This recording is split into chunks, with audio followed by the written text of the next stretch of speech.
करुणानिधान भगवान श्री राम की करुणा आप सभी के लिए सदैव कल्याणकारी हो, यह मेरी आंतरिक शुभकामना। आज मेरे इस ज्ञान सत्र का दूसरा दिन है। कल इसकी भूमिका के रूप में आप लोगों को बहुत सी बातें समझाई गई थी, जिसकी व्याख्या करने आज मैं जा रहा हूँ।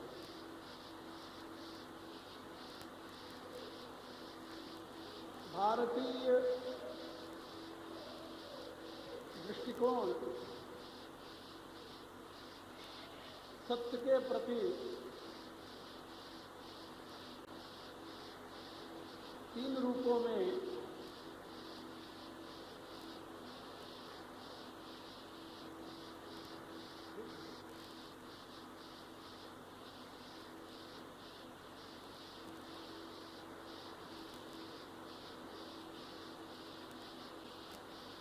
उसकी व्याख्या करता रहा है। ये तीन रूप हैं, आदि दैविक, आध्यात्मिक और आदि भौतिक। कोई भी ग्रंथ जो हमारे धर्मशास्त्र के रूप में स्वीकार किए गए हैं, सिद्धांत पक्ष की जो व्याख्या करते हैं, उनके ये तीन पहलू हैं देखने और समझने। आदि दैविक, आदि भौतिक और आध्यात्मिक।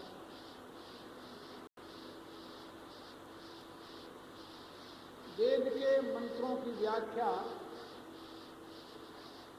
इन्हीं दृष्टिकोणों से की जाती है। इसी को उस क्रम में आबद्ध ग्रंथों में भी अपनाया गया। रामचरितमानस हिंदी भाषा में होते हुए भी वैदिक सिद्धांतों का ही प्रतिपादक ग्रंथ है, इसलिए उसकी व्याख्या भी इन तीनों दृष्टियों से स्वीकार की गई और की जाती है। आज दैविक दृष्टिकोण से राम परब्रह्म परमात्मा है, समस्त सृष्टि का नियंता, और उसकी जो नित्य लीला सृष्टि पालन प्रलय के साथ इस संसार में हो रही है,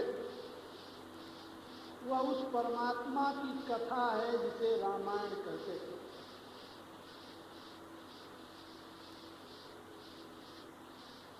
जो व्यक्ति उस रामायण कथा को कहेगा, सुनेगा, समझेगा, वह संसार में सुखी जीवन जिएगा और शरीर छोड़ने के पश्चात वह उस राम ब्रह्म में स्वयं को लीन करके कृतार्थ हो जाएगा। ये दृष्टिकोण है आदि दैविक रामायण की व्याख्या। आदि दैविक राम की लीला जो सूक्ष्म जगत में हो रही है, कभी कभी वो साकार रूप धारण करके स्थूल जगत में भी होती है। स्थूल जगत में वही परमात्मा राम इस भूतल पर एक राजपुत्र के रूप में जन्म लेता है। उसके सारे पार्षद सेवक विभिन्न रूपों में इस धरा पर जन्म लेते हैं और यहाँ पर उसी क्रीड़ा को वो करता है। दशरथ पुत्र के रूप में आप स्वयं अवतरित होता है, बानर, भालू आदि अनेक रूपों में उसके पार्षद अवतरित होते हैं और उसके पार्षद ही रावण और कुंभकर्ण आदि रूपों में भी अवतरित होते हैं और वो यहाँ पर क्रीड़ा करता है।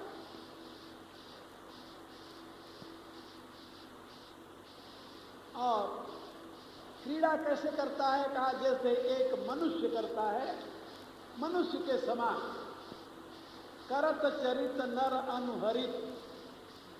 जैसे एक मनुष्य अपने जीवन में क्रीड़ा करता है, व्यवहार करता है, ऐसे वह परब्रह्म परमात्मा आदि भौतिक जगत में अवतरित होकर जन्म लेकर के इस प्रकार की क्रीड़ा करता है। लेकिन उसकी क्रीड़ा क्रीड़ा होती है, यथार्थ नहीं होती। इसका संकेत करते हुए महर्षि गोस्वामी तुलसीदास जी ने लिखा, यथा अनेक वेश धरि नृत्य करई नट कोई, सोई सोई भाव दिखावई आपन होई न सोई। जैसे एक नट अनेक प्रकार के वेश को बना करके उसी भाव को दिखाता है। जैसे एक एक्टर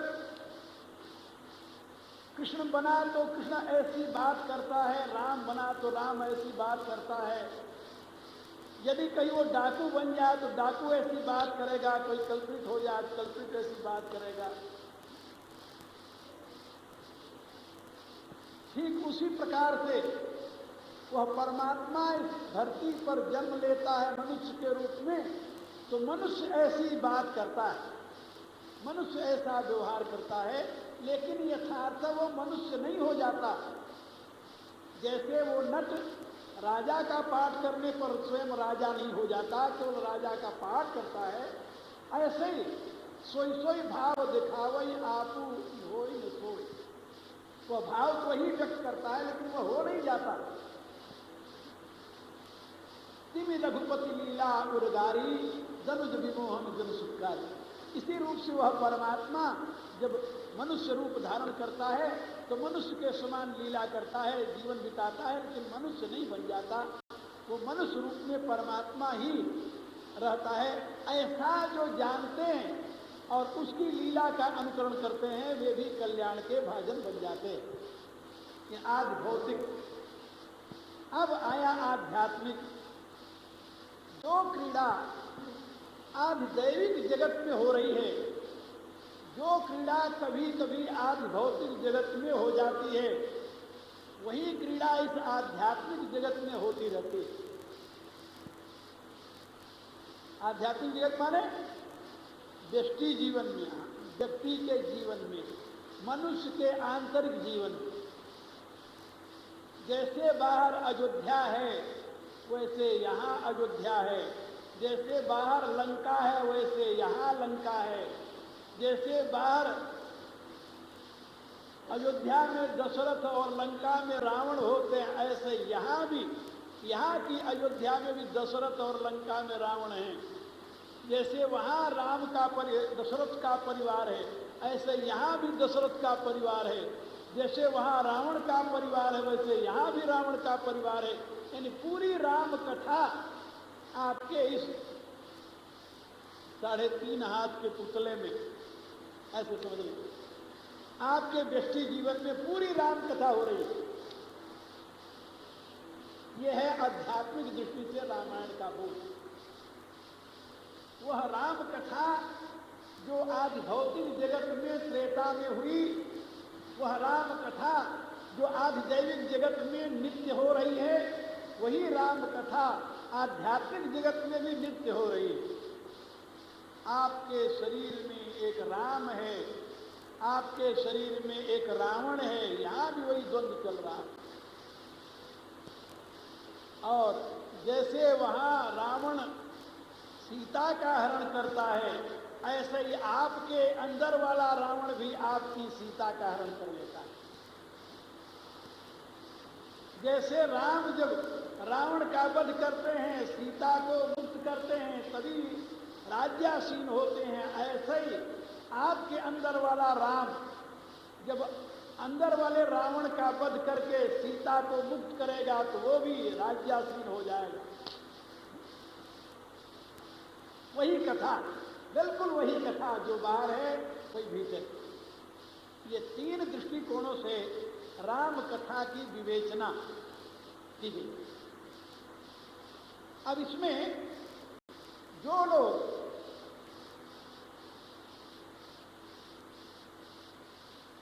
कर्म की प्रधानता के मानने वाले हैं, वो तो आज भौतिक राम कथा को, जो ज्ञान की प्रधानता को मानने वाले हैं वो आध्यात्मिक राम कथा को, और जो ज्ञान और कर्म नहीं बल्कि भक्ति की प्रधानता को मानने वाले हैं वो आज दैविक राम कथा के पुजारी होते हैं। ये तीनों प्रकार की राम कथाएं इस रामायण में आपको पढ़ने को मिलेंगी। 3 प्रकार के दृष्टिकोण हैं एक ही कथा के। गोस्वामी जी ने इस रहस्य को जानते हुए उन्होंने अपनी राम कथा को बुनने में 3 महापुरुषों को माध्यम बनाया। सर्वप्रथम कथा का प्रारंभ किया उन्होंने भरद्वाज और याज्ञवल्क्य के संवाद, क्योंकि कल मैंने जैसे बताया था कि महर्षि याज्ञवल्क्य वैदिक कर्म कांड के महान पंडित हैं। आप लोगों ने सुना होगा कर्म, उपासना, ज्ञान, ये क्रम है। कर्म, उपासना और ज्ञान। तुलसीदास जैसा नहीं मानते। तुलसीदास की मान्यता इससे भिन्न है। उनकी मान्यता है कर्म है, ज्ञान है, फिर भक्ति है। उपासना को उन्होंने कर्म में ही समाहित कर दिया है। कई आचार्यों ने कर्म, उपासना, ज्ञान में ही जीवन की इति स्वीकार कर ली। गोस्वामी जी कहते हैं ऐसी बात नहीं है। कर्म, ज्ञान और भक्ति में जीवन की इति है। कुछ विद्वानों ने कहा कि गोस्वामी जी उपासना को ही भक्ति कहते हैं, लेकिन गोस्वामी जी कहते हैं मेरी उपासना, मेरी भक्ति उपासना नहीं है। क्या समझे? मेरी जो भक्ति है वो उपासना नहीं है, क्योंकि उपासना ज्ञान की साधिका है और भक्ति ज्ञान का रस है। इसके भेद को समझ लो। गोस्वामी जी के शब्दों में भक्ति ज्ञान का रस है, ज्ञान रूपी फल का रस है भक्ति, और उपासना तो ज्ञान की साधिका है। इसलिए गोस्वामी जी की दृष्टि में उपासना का परिणाम ज्ञान है और ज्ञान का फल भक्ति है, ऐसा मान लो। इसलिए उनकी उपासना कर्म में ही समाहित है। एक उन्होंने इसकी व्याख्या की बड़े सुंदर ढंग से। संयम नियमा फूल फल ज्ञाना और हरिपद रति रस वेद बखाना। वो कहते हैं मेरे विचार से संयम और नियम जो हैं उपासना के जो अंग हैं ये फूल हैं। किसमें? फूल तो किसी वृक्ष में लगता है, बोले हाँ। संत सभा चहु दिशि अमलाई श्रद्धा ऋतु बसंत सम गाई। कहा संतों की जो सभा है वही मानो आम का बगीचा है। आम के बगीचे में जब बसंत ऋतु आता है तो उसमें बौर लगता है, फूल लगता है। का इसी रूप से संत सभा रूपी आम के बगीचे में श्रद्धा रूपी बसंत ऋतु आने पर, श्रद्धा रूपी बसंत ऋतु आवे तो उसमें फूल लगता है। किस चीज का फूल लगता है? कहा संयम नियम का फूल लगता है। ये संयम नियम जो है श्रद्धा का परिणाम है, इसलिए इसको उपासना की श्रेणी में ले आइए और यही कर्म हो जाता है। कर्म नहीं होता, कर्म योग हो जाता है। अब ये कर्म योग बन गया, कर्म योग ही उपासना है। और इस कर्म योग का परिणाम क्या होता है? जैसे गीता में भगवान ने कहा, सर्वम कर्माखिलम पार्थ ज्ञाने परिसमाप्यते। कर्म का परिणाम क्या है? बोले ज्ञान। आप लोग भी हर एक कर्म के बदले में आपको क्या मिलता है? Experience. That very experience is called knowledge, और that very knowledge is the result of your action, your movement. Where there is no action, there is no experience, और that very experience is called knowledge. इसलिए गोस्वामी जी कहते हैं कि जो ज्ञान है ये तो कर्म का परिणाम है। अनुभूति जिसे कहते हैं, एक्सपीरियंस जिसे कहते हैं, ये तो प्रैक्टिस का परिणाम है। Where there is no practice there is no experience. लेकिन एक्सपीरियंस का परिणाम क्या है? अब ज्ञान का परिणाम क्या है? तुलसीदास बताते हैं, संत सभा चहु दिशि अमलाई, श्रद्धा ऋतु बसंत समगाई। साधु समाज, संत सभा जो है वो तो आम के बगीचे के समान है। जैसे आम के बगीचे में बसंत ऋतु में बौर लगता है, ऐसे साधु समाज में श्रद्धा जो है वही बसंत ऋतु के समान है, और उसमें संयम नियम रूपी बौर लगता है, फूल लगता है। संयम नियम फूल, और फूल के पश्चात फल लगता है। क्या? संयम नियम रूपी फूल के पश्चात ज्ञान रूपी उसमें फल लगता है। संयम नियम फूल फल ज्ञाना। का ज्ञान तो फल है, क्या बिल्कुल सही है। और भक्ति क्या है आपकी? का हरि पद रति रस वेद बखाना।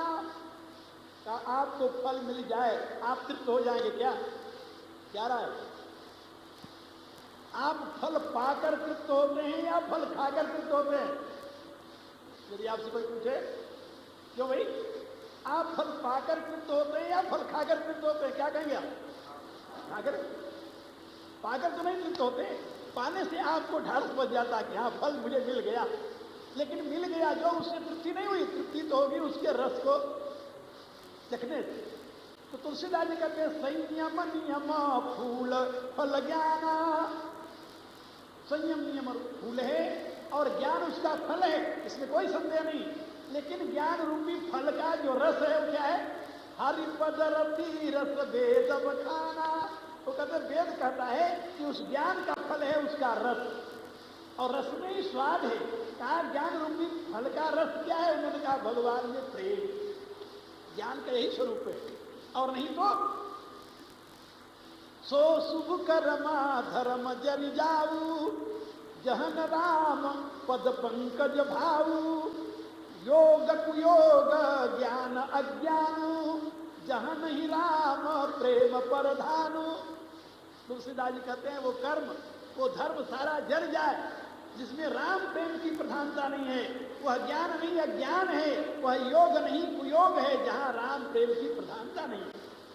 इसलिए राम प्रेम ही प्रधान है, भगवत अनुरक्ति ही प्रधान है, और वो ज्ञान का परिणाम है। पूर्ण ज्ञान के बिना भगवत प्रेम नहीं हो सकता। तुलसीदास जी का एक कथन है, जाने बिनु न होई परतीति, बिनु परतीति होई नहीं प्रीति। बिना जाने विश्वास नहीं होता, और बिना विश्वास के प्रेम नहीं होता, और प्रीति बिना नहीं भक्ति दृढ़ाई। और जहाँ प्रेम ही नहीं वहाँ भक्ति कहाँ से होती? भक्ति माने अभिन्नता, अभिन्नता, बिकम वन विद गॉड है।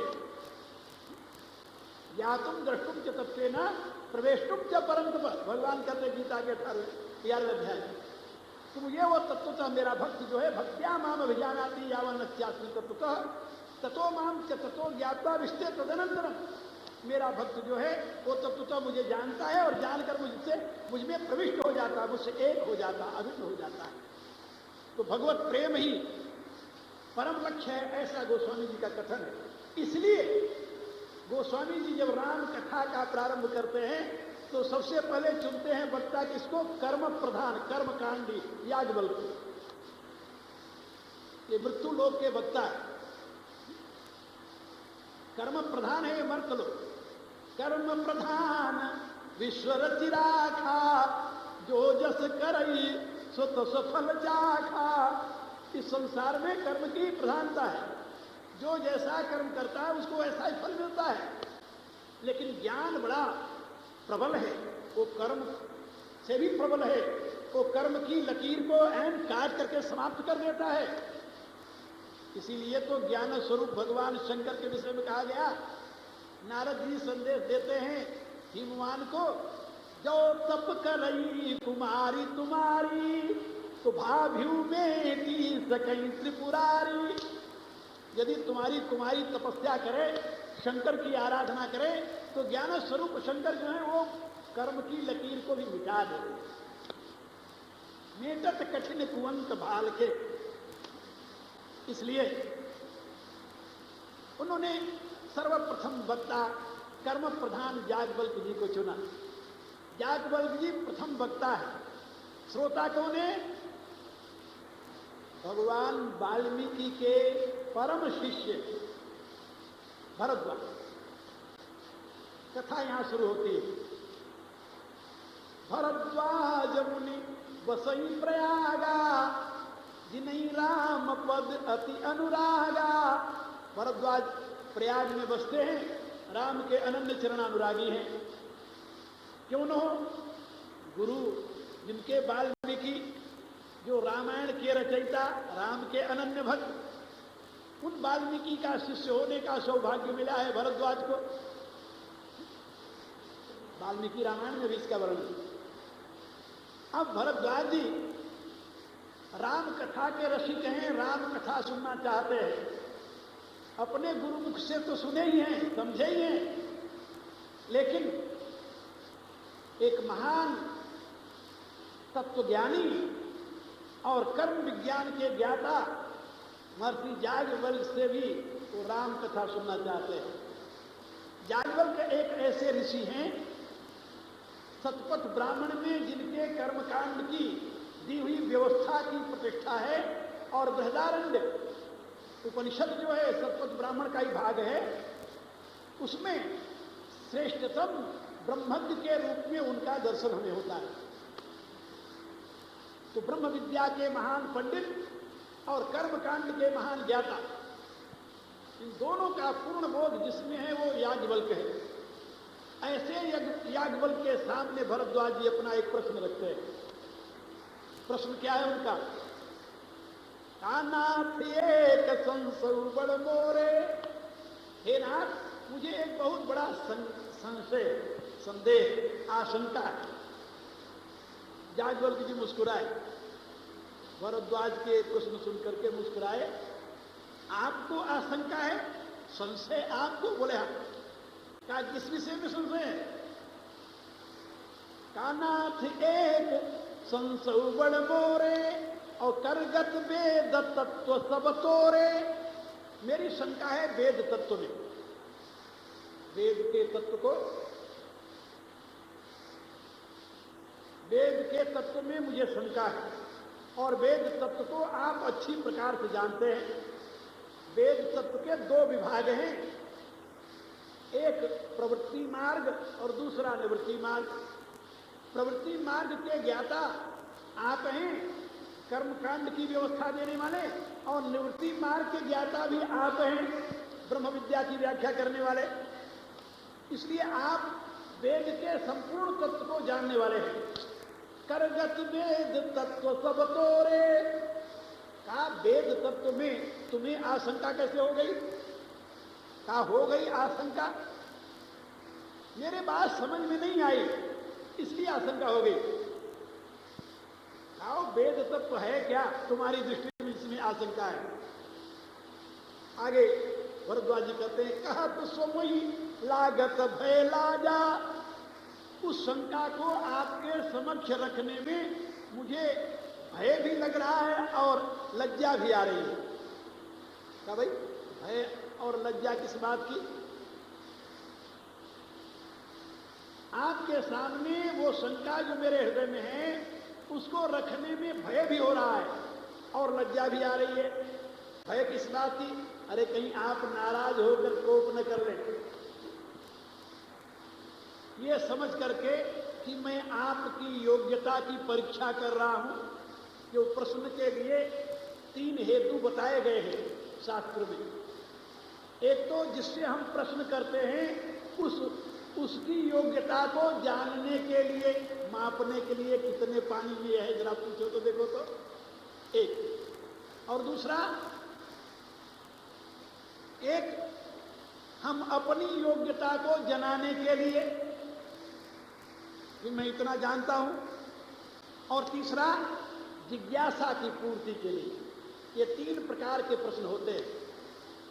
एक जिससे प्रश्न किया जाए उसकी योग्यता को मापने के लिए प्रश्न किया जाता है, एक अपनी योग्यता को बताने के लिए प्रश्न किया जाता है, और तीसरा प्रश्न जो है वो जिज्ञासा की पूर्ति के लिए प्रश्न किया जाता है। उत्तम प्रश्न वही है जिसमें व्यक्ति जिज्ञासा की पूर्ति के लिए पूछे।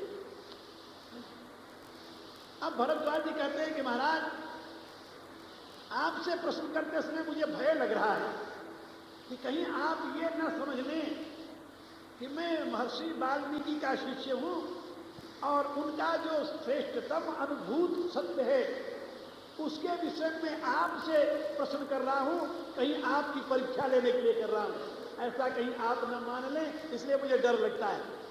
और ऐसा यदि आप मान लेंगे तो मुझे श्राप दे देंगे, मेरी तो दुर्गति हो जाएगी। इसलिए प्रभु क्षमा करें, हमें भय लग रहा है। क्या भय तो लग रहा, लज्जा क्यों लग रही है? क्या लज्जा इसलिए लग रही है कि जिस विषय को मैं वर्षों तक गुरु के चरणों में बैठ करके सुना हूं, जिस विषय का ज्ञान मेरे गुरु जिस विषय के महान ज्ञाता हैं और जिन गुरुदेव के चरणों में वर्षों तक रह करके उनकी सेवा करके जिस विषय को मैं वर्षों तक सुनता रहा हूं, और इतने वर्षों तक सुनते हुए भी मेरी शंका नहीं गई, तो आप मेरे विषय में क्या सोचेंगे कि मैं इतना नालायक शिष्य था, इतने योग्य गुरु के चरणों में रहते हुए भी मेरी शंका का समाधान नहीं हुआ। इसलिए मुझे शर्म आ रही आपसे वो प्रश्न करते। बड़े कुशल प्रश्न करता है भरद्वाज जी। तो महाराज मुझे भय भी लग रहा है, शंका शर्म भी आ रही है। कहत सो कोई लागत भय लाजा, कहने में मुझे भय और लज्जा आ रही है, लग रही है। लेकिन तो फिर क्यों कहते हो तुम? कहा जो न कहूं बड़ होई अकाजा, यदि मैं ना कहूं तो मेरा बहुत बड़ा अहित होता है। अहित क्या होगा भाई? अरे भाई, शंका बनी रहे जीवन में, इससे बड़ा और क्या होगा? Doubtful knowledge is the root cause of suffering. जहां पर व्यक्ति के जीवन में शंका बनी हुई है वो तो सफर करेगा, वो तो दुखी होगा। दुनिया कोई ताकत उसे सुखी नहीं कर सकती। और भगवान ने गीता में तो यहां तक कहा कि न अयम लोको न पर न सुखम संशयात्मना। गीता के 4थे अध्याय भगवान ने कि संशयात्मा के लिए न तो इसी लोक में सुख है और न तो मरने के बाद ही सुख है। न यहां गति है न वहां गति है, न सुखम संशयात्मना। तो इतना बड़ा अहित हो जाएगा कि मैं संशयात्मा रह जाऊंगा। यदि आपसे कहता नहीं तो मेरी आशंका बनी रहेगी, मैं संशयात्मा होकर रह जाऊंगा, इसमें मेरा बहुत बड़ा अहित होगा। जऊ न कहूं बड़ होई अकाजा, और कहने में भय और लज्जा दोनों लग रहा है। बड़ी समस्या है, विकट। क्या किया जाए? संत कहीं असनीति प्रभु, श्रुति पुराण मुनि गावो, होई न विमल विवेक उर गुरु सन किए दुराव। बहुत बड़ी बात कही यहां पर, बहुत बड़ी बात कही है भरद्वाज जी ने। प्रभु, संत ऐसी नीति कहते हैं और वेद पुराण शास्त्र सबकी घोषणा है कि गुरु से छुपाव करने से शिष्य को कभी निर्मल विवेक प्राप्त नहीं होता। तो महाराज याज्ञवल्क्य उनके गुरु तो है नहीं, कहा गुरु नहीं तो गुरु के बराबर, गुरु के मित्र हैं, गुरु के समकक्ष हैं। वो भी याज्ञवल्क्य भी एक वैदिक ऋषि हैं। भरद्वाज जी इस भूमिका के पश्चात अब याज्ञवल्क्य जी मुस्कुराते हैं। कहिए क्या प्रश्न है तुम्हारा? कहा मैंने निवेदन कर दिया कि मेरा प्रश्न जो है वो वेद तत्व के संबंध में है। कहा वेद तत्व क्या है जानते हो? रामायण में तुलसीदास जी ने कहा भगवान राम का जब अवतार हुआ, महर्षि वशिष्ठ जी आए नामकरण करने के लिए, तो महाराज दशरथ ने पूछा कि गुरुवर इन चारों बालकों का नामकरण कीजिए। तो महर्षि वशिष्ठ जी ने क्या कहा? धरे उ नाम गुरु हृदय विचारी। गुरुदेव ने हृदय में विचार करके चारों पुत्रों का नामकरण करने के पश्चात बताया कि महाराज दशरथ, धरे उ नाम गुरु हृदय विचारी, वेद तत्व नृप ये तव सुतचारी। हे राजन, ये चारों तुम्हारे पुत्र जो हैं वो वेद के तत्व हैं, वेद के सार हैं।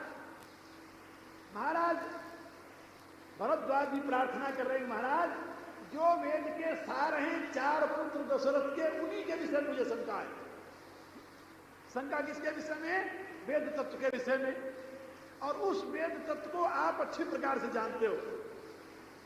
महाराज भरद्वाज की शंका सुन करके याज्ञवल्क्य ने पूछा कि भाई तुम कहो अपनी शंका क्या है? क्या शंका केवल इतनी है कि राम नाम कर अमित प्रभावा, वेद पुराण उपनिषद गावा। राम नाम की बड़ी महिमा है। वेद पुराण उपनिषद आदि राम नाम की महिमा का गान करते हैं। राम नाम कर अमित प्रभावा, वेद पुराण उपनिषद गावा। और इतना ही नहीं, संतत जपत शंभु अविनाशी। भगवान अविनाशी भगवान शंकर सतत राम नाम का जप किया करते हैं। और शंकर कोई सामान्य नहीं है, शिव भगवान ज्ञान गुण राशि। वे भगवान शंकर स्वयं ईश्वर हैं, भगवान हैं, और ज्ञान और गुण के राशि हैं। समस्त ज्ञान के स्रोत हैं, वो ज्ञान स्वरूप हैं। गुणागार संसार पारम तो गिरा ज्ञान गोतीत भीषम गिरीशम। वो गिरा और ज्ञान के स्वामी हैं। तो भगवान शंकर जिस राम नाम का जप किया करते हैं, जिस राम नाम की महिमा वेद शास्त्र पुराण गाते हैं, राम कवन प्रभु पूछो तो ही। वो राम कौन है? राम कौन है? याज्ञवल्क्य जी को बड़ा आश्चर्य हुआ कि भाई जिस गुरु के चरण में रह करके ये इतने वर्षों तक अध्ययन किया, इनके गुरु ने ही राम कथा का विस्तार किया। वाल्मीकि ऋषि ने सर्वप्रथम राम कथा का गायन किया, और इतने वर्षों तक रहने के पश्चात भी इनको ये पता नहीं चला कि वो राम कौन है। याज्ञवल्क्य जी ने पूछा कि क्या सचमुच तुम राम को नहीं जानते? क्या नहीं महाराज, ऐसी बात तो नहीं है, मैं आपसे झूठ क्यों बोलूं? राम को जानता हूं, एक राम को जानता हूं। क्या वो राम कौन है जिसको तुम जानते हो? वही जो उनके गुरु जी ने कथा लिखी, जो बता दिया। एक राम अवधेश कुमारा, जिनकर चरित विदित संसारा। एक राम तो अयोध्या नरेश दशरथ के पुत्र थे, जिनका चरित्र सारे संसार में विदित है, सभी जानते हैं। का क्या चरित्र है उनका?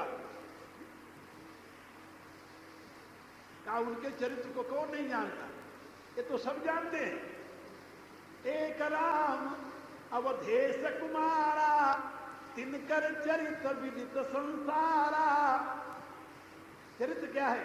का नारी विरह दुख सहेऊ अपारा, और भयऊ रोष रण रावण मारा। जैसे आजकल भी लोग कह देते हैं कि राम कथा में क्या रखा हुआ है? एक राम, एक रावणना, एक क्षत्रिय, एक बाभन्ना, एक एक की नार चुराई, एक एक को मार गिराई। इतनी बात के कारण ना तुलसी लिख दिए पोथन्ना। रामायण में है क्या? महर्षि भरद्वाज जी कहते हैं एक राम को मैं जानता हूं, वो महाराज दशरथ के पुत्र थे, एक राम अवधेश कुमारा, तिनकर चरित्र विदित संसारा। और उनका चरित्र सारे संसार में विदित है, प्रसिद्ध है, सभी जानते हैं, मैं भी जानता हूं। उनका चरित्र क्या है? मूल में चरित्र तो इतनी है ना कि नारी विरह दुख लहेऊ अपारा, स्त्री के वियोग में अत्यंत दुख सा उन्होंने। और जब उनको पता चला कि रावण ने उनकी स्त्री चुराई है तो भयऊ रो शरण रावण मारा, तो क्रोध में आकर उन्होंने रावण का सारा वंश नष्ट कर दिया। कहा फिर तुम्हें शंका किस बात की? ये तो तुम जान ही रहे हो राम की कथा को। कहा ये नहीं शंका है, शंका तो आगे मैं कह रहा हूं कि प्रभु सोई राम की अपर को जाहि जब त्रिपुरारी। शंका ये नहीं है, शंका ये है, क्या शंका है? प्रभु सोई राम की अपर को, जिस राम की महिमा वेद पुराण शास्त्र गाते हैं, जिस राम के नाम में इतनी शक्ति है कि अधम भी मुक्त हो जाता है, अधमो मुक्त हो श्रुति गावा। काशी मरत जंतु अवलोकी, जासु नाम बस करो विशो की भगवान की बचा रहे। आकर चार जीव जग यही, काशी मरत परम पद लहई। सोपि राम महिमा मुनिराया, शिव उपदेश करत करिदाया। कहते हैं कि चार खान है जीव संसार में, अंडज, पिंडज, श्वेतज और उद्भिज। कुछ जीव ऐसे हैं जो पृथ्वी फोड़कर निकलते हैं, जैसे वनस्पति आदि, वृक्ष आदि, लता गुल्म आदि। लता गुल्म आदि जितने हैं, बेली, वृक्ष, ये पांच इनकी जातियां हैं। वृक्ष, लता, गुल्म, बेल और जिसको हम पौधे कहते हैं, इस प्रकार के तृण। ये पांच प्रकार के जड़ जीव हैं जीव ये भी, लेकिन ये जड़ है, इनको कहा जाता है उद्भिज। ये पृथ्वी फोड़ कर निकलते हैं। और उद्भिज के पश्चात दूसरी श्रेणी आती है अंडज की, जो अंडे से निकलते हैं, कीड़ी से लेकर के पक्षी तक सारे अंडज श्रेणी के हैं। और तीसरी श्रेणी है जिसको कहते हैं स्वेदज, जो आपके पसीने से पैदा हो जाते हैं। जुआ है, लीख है, ऐसे कई खटमल हैं, ऐसे बहुत से जीव हैं, उनको स्वेदज कहते हैं, पसीने से उत्पन्न होते हैं। और चौथे श्रेणी के हैं जो जेर में लपटे हुए गर्भ से पैदा होते हैं, उनको कहते हैं पिंडज, जैसे मनुष्य और पशु। ये पिंडज श्रेणी के जीव हैं सारे पशु, हैं सारे जीव, चारों प्रकार के। तो चार खान, ये चार खान में यानी चार प्रकार की योनियों में असंख्य जीव हैं। और तुलसीदास जी लिखते हैं कि इनमें से कोई भी जीव यदि काशी में शरीर छोड़े, आकर चार जीव जग हरी, काशी मरत परम पद लहई। यदि ये काशी में शरीर छोड़ दें, इनको मुक्ति मिल जाती है। और काशी में शरीर छोड़ते समय मुक्ति कैसे मिलती है? काशोपि राम महिमा मुनिराया, शिव उपदेश करत करिदाया। तो भरद्वाज जी कहते हैं कि भगवान, मैंने सुना है कि जब कोई जीव काशी में मरने लगता है तो भगवान शंकर उसको राम नाम का मंत्र सुना देते हैं। और राम मंत्र सुन करके वो मुक्ति को प्राप्त कर लेता है। इतनी महिमा है राम नाम की।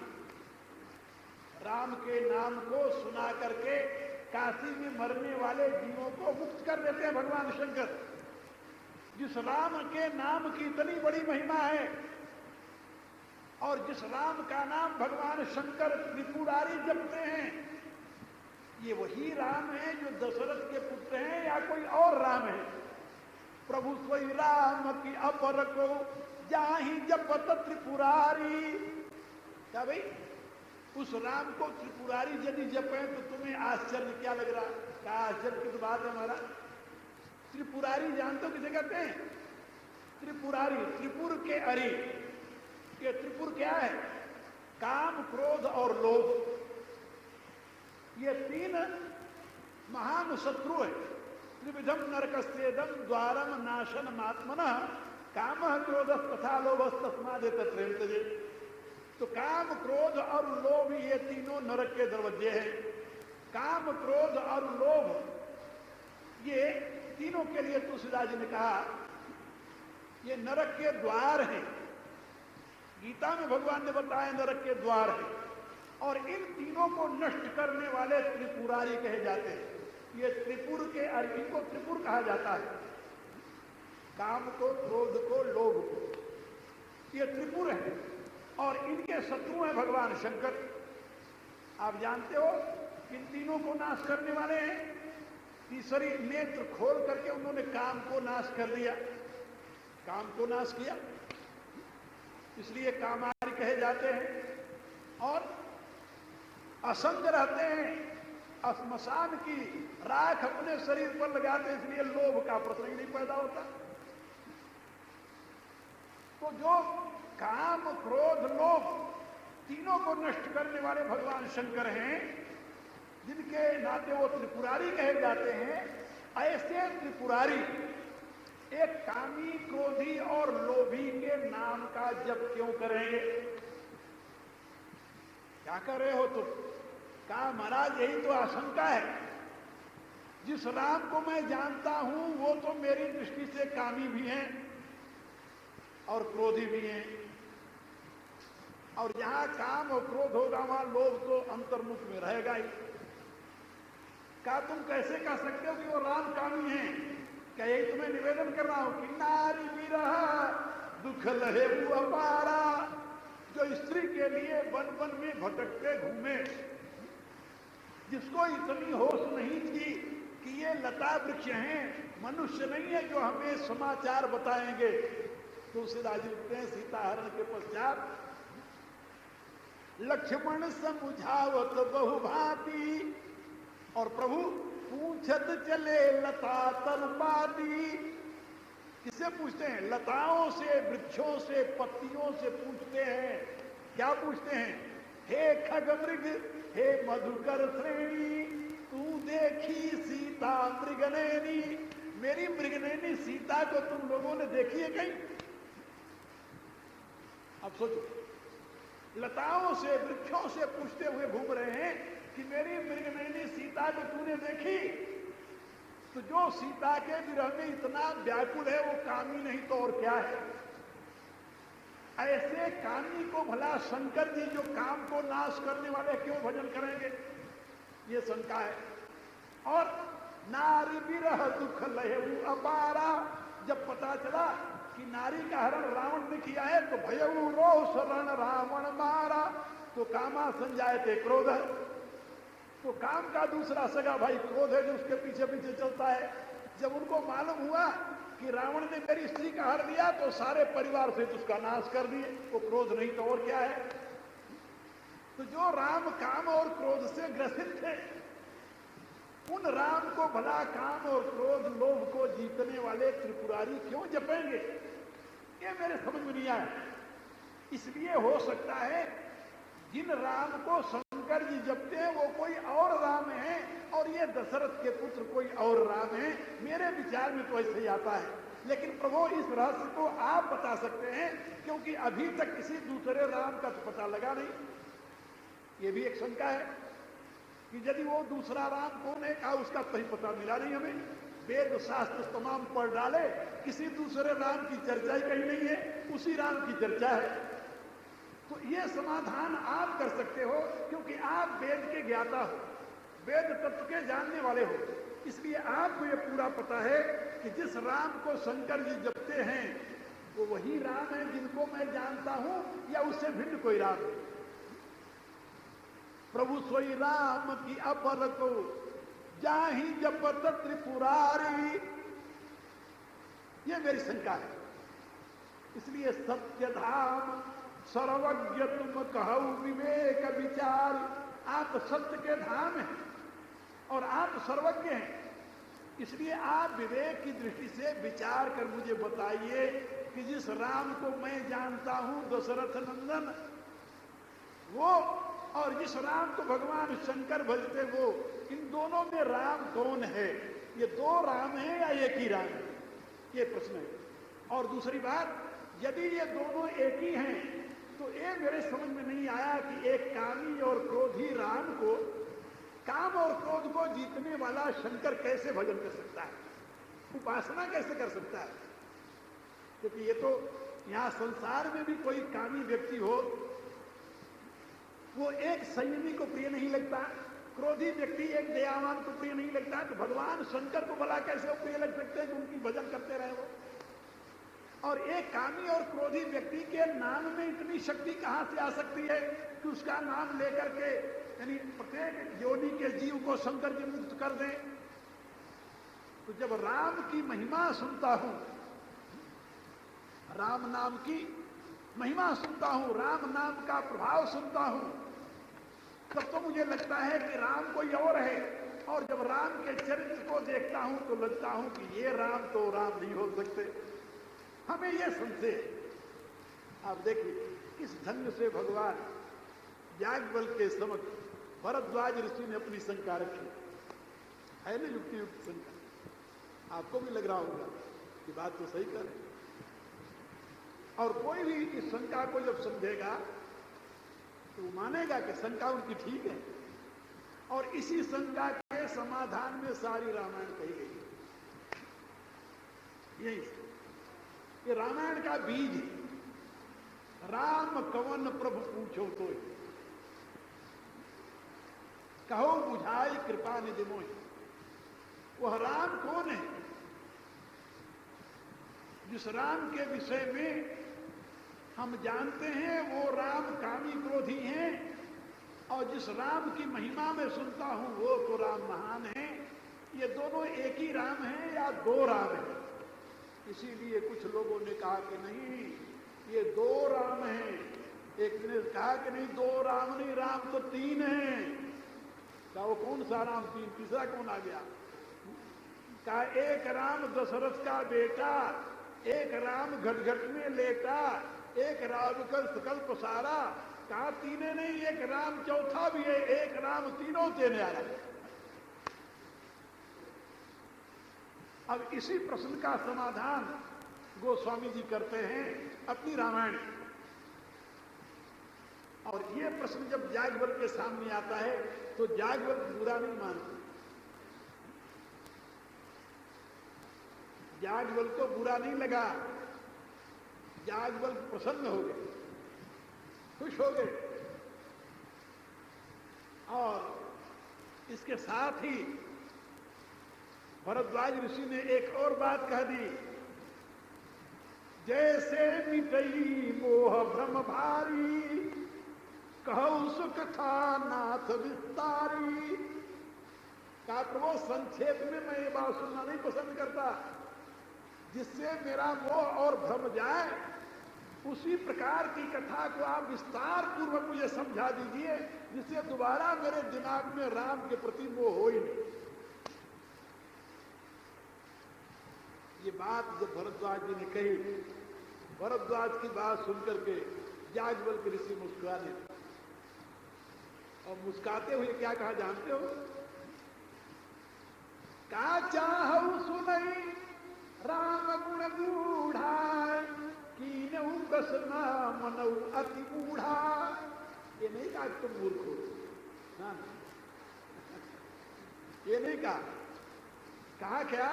कहा कि तुम गूढ़ रहस्य को जानना चाहते हो मेरे से, इसलिए ऐसा प्रश्न किया है जैसे कोई अत्यंत मूर्ख व्यक्ति प्रश्न करता है। चाहु सुनई राम गुण गूढ़ा, कीनऊ प्रश्ना मनऊ अति बूढ़ा। जानो मैं तुम्हारी चतुराई, मैं तुम्हारी चतुरता को जान गया हूं। तुलसीदास जी लिखते हैं, याज्ञवल्क्य बोले मुस्काई। मुस्कुराते हुए याज्ञवल्क्य ऋषि ने कहा, जानू मैं तुम्हारी चतुराई, चाहो सुनई राम गुण बूढ़ा कीन्यौ प्रश्न मनऊ अति बूढ़ा। इसलिए सुन मुनि आज समागम तोरे, आज तो तुम्हारे ऐसे मुनि के समागम से मेरे अहोभाग्य खुल गए।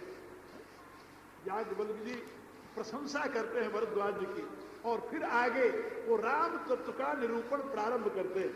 इसे आप समझ गए होंगे कि रामायण के प्रारंभ में महर्षि भारद्वाज ने याज्ञवल्क्य से जो प्रश्न किया है उसका मूल विषय यह है कि राम कौन है। राम साकार है व राम निराकार है। राम जिसका नाम है, जिसका नाम समस्त जीवों का उद्धार करता है, वो ब्रह्म परमात्मा राम है, या जो दशरथ के यहाँ अवतार लिए हैं वो राम है। मैंने आपको प्रारंभ में बताया था कि हमारे यहाँ वैदिक विज्ञान में एक ही तत्व के 3 रूप हैं। एक ही आदि दैविक, आदि भौतिक और आध्यात्मिक। एक ही तत्व के 3 रूप हैं, यानी 3 अलग अलग तत्व है, ऐसा नहीं। अब इन तीनों का समन्वय करना और समन्वित रूप से इन तीनों की व्याख्या करना, ये गोस्वामी जी का लक्ष्य है। इसलिए जिन राम के नाम का स्मरण करके अधम भी मुक्त हो जाता है, वो परब्रह्म परमात्मा आधिदैविक राम है। जो राम कामी और क्रोधी ऐसे दिखते हैं, वो आदि भौतिक राम दशरथ कुमार है। ये दोनों एक ही हैं या अलग अलग हैं? और वही आदि भौतिक इस अपने अंदर भी है, दोनों का सम्मिश्रण यहां है। यदि इन दोनों की गुत्थियां सुलझ जाएं तो तीसरी अपने आप सुलझ जाएगी। इसलिए गोस्वामी जी ने अपनी राम कथा को यहां से प्रारंभ किया। राम कौन प्रभु पूछो तो। अब इसके उत्तर में आगे भगवान याज्ञवल्क्य क्या बताते हैं, उन्होंने कहा कि अब तो मैं कल बताऊंगा, सुबह हो गया। अब आप लोग प्रार्थना करो, चलो। ओम भूर्भुवः स्वः तत्सवितुर्वरेण्यं भर्गो देवस्य धीमहि धियो यो नः प्रचोदयात्। सर्वे भवन्तु सुखिनः, सर्वे सन्तु निरामयाः, सर्वे भद्राणि पश्यन्तु, मा कश्चित् दुःखभाग् भवेत्। ओम पूर्णमदः पूर्णमिदं पूर्णात् पूर्णमुदच्यते